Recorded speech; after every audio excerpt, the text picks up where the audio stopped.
Spyro, A Hero's Tale is a wild ride. I played through all 4 mainline Spyro games in sequence, determined Enter the Dragonfly was actually pretty good, and then I remembered there's actually a 5th game, this one. And A Hero's Tale sure takes some liberties with the license. Not that it's a bad thing, after 4 main titles, to shake up the formula a little. Sure, it's still a 3D platformer collectathon at heart, but the devil is in the details. Let's see how Eurocom and Traveler's Tales did with their turn at the wheel.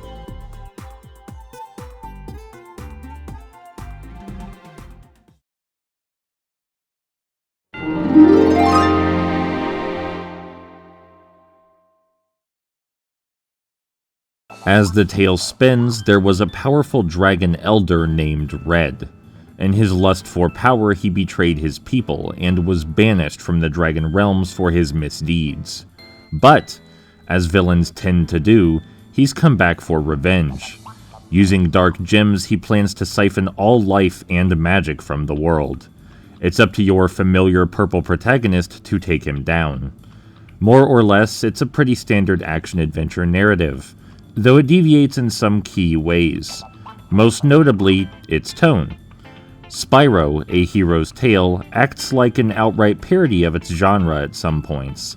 Characters acknowledge game mechanics directly, poke fun at plot holes, and generally have no interest in taking themselves seriously. To this end, almost nobody is written the way they were in previous games, Spyro being the exception. Spyro was always super sassy. Basically, don't show up expecting another Spyro 3. While A Hero's Tale story is entertaining to watch, anything resembling genuine depth or consistent character portrayal is out of reach. Aside the story, the rest of the presentation really is quite nice. There are some areas that are so vibrant and majestic that they'll stick with me forever. It's wonderful to see such powerful artistic direction in an otherwise average setting. Do the levels you visit mean anything special, or provide juicy lore as to their purpose and history? No, but at least they're shallow and look nice, instead of just being shallow. The musical accompaniment in the levels feels distinctly un-Spyro, with a couple of exceptions, but it's all fitting and harmless to the ear. It would have been spectacular to get a unique style of soundtrack akin to Crash Twinsanity, but that'd be hard to pull off in an open-world platformer. Crash is focused on quick bursts of frantic energy, Spyro's a slow exploration-focused title. The score has to match the pacing. All in all, the story is predictable, but at least it's got attitude. The settings are shallow, but at least they're beautiful. The music is forgettable, but at least it's fitting. Nothing wrong here. Move along, move along.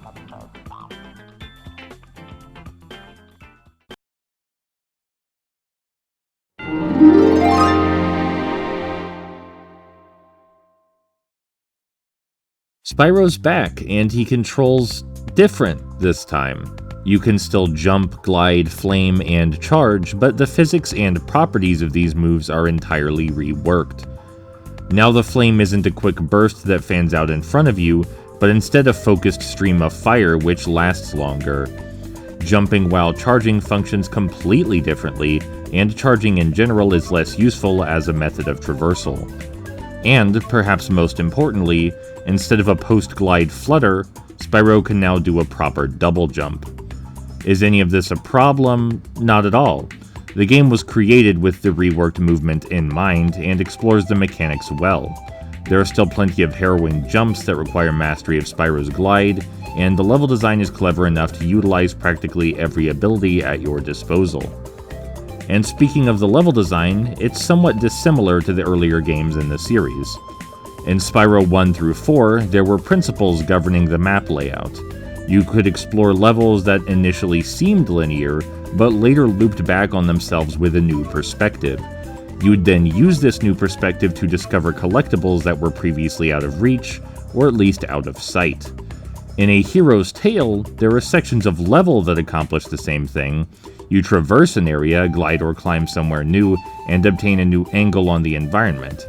But it's no longer the overall guiding principle. The levels in Hero's Tale, unlike the previous games, are sometimes far too massive to loop back in their entirety. You spend much more time exploring individual segments and areas that are segregated from the rest. But those isolated segments are extremely memorable, and they reward skillful usage of the game's new mechanics to uncover hidden alcoves, alternate pathways, and secrets. In traditional action platformer fashion, the levels are also littered with enemies. The enemies are unthreatening, to say the least. You can plow through most of them thoughtlessly after you discover their weaknesses. There are some clever combat segments here or there, most usually when a baddie is edgeguarding a platform, but oftentimes these lead to entirely optional or even worthless rewards. It's not all doom and gloom though. Alternate breath types are back, and in this game they're much more diverse in appearance and functionality. There are legitimate reasons to favor one over another, depending on your circumstance. Perhaps the weirdest and boldest departure from the series' roots, though, is the gem economy.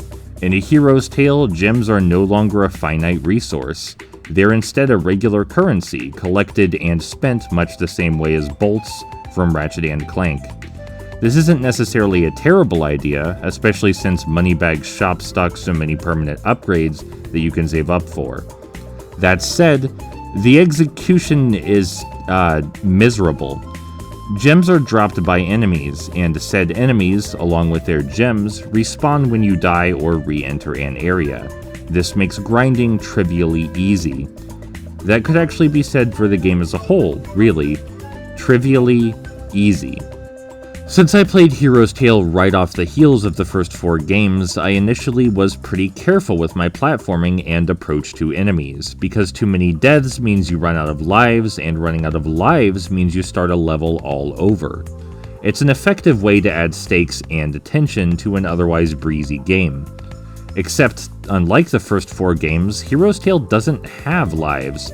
Not only that, but the checkpoints are absurdly generous.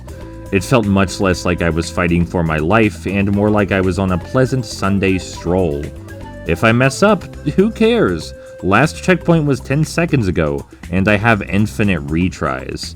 You hear people say lives are pointless these days, but Spyro is an excellent example of why that's not the case.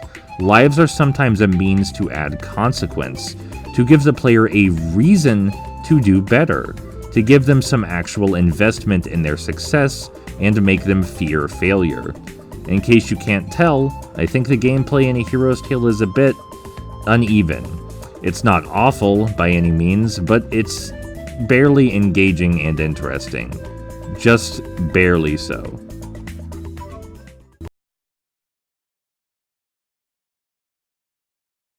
Perhaps needless to say, but Spyro: A Hero's Tale is a departure from the franchise's regular style.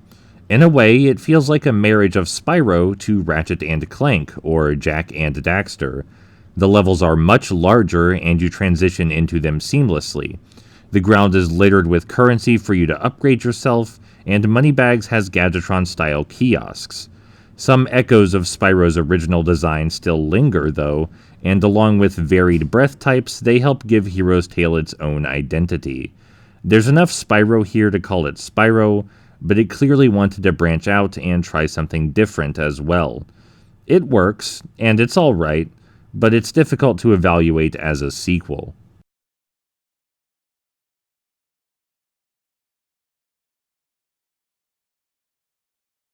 Hey, you've reached the end of the video, which means it's time to talk about my Patreon. Did you know that if you subscribe to the 2nd or 3rd tiers, you can literally force me to make content about a piece of media you love? Or you can just offer general support. And speaking of that support, some lovely people are already signed up. People I will list for you now. My wonderful supporters are Ipompous, Anonymous, Jay, Marth Sinclair, Call Me Haley, Sam Anderson, Some Call Me Anto, Wapoza, Torches, and Minthorse. There's a link to the Patreon and my Discord server in the description. Thank you all so much for your time and thoughts, and I'll talk to you in the next video.